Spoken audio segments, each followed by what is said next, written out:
بے شک اللہ اور اس کے فرشتے درود بھیجتے ہیں اس غیب بتانے والے نبی پر۔ اے ایمان والو، آپ بھی درود اور خوب سلام بھیجو۔ درود پاک علامت محبت اور واحد عبادت ہے جو ہر حال میں قبول ہی قبول ہے۔ قبلہ پیر و مرشد سلطان الاولیاء شیخ محمد محسن منور یوسفی صاحب سے درود پاک کی فضیلت اور برکات سے متعلق جو احادیث سنی ان میں سے چند کو بیان کرنے کی سعادت حاصل کر رہا ہوں۔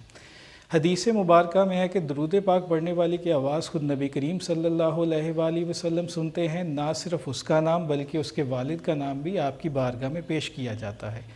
جو شخص ایک مرتبہ درود پاک پڑھے اس پر اللہ کی 10 رحمتیں، جو 10 مرتبہ پڑھے اس پر 100 رحمتیں، اور جو 100 مرتبہ پڑھے اس پر 1000 رحمتیں۔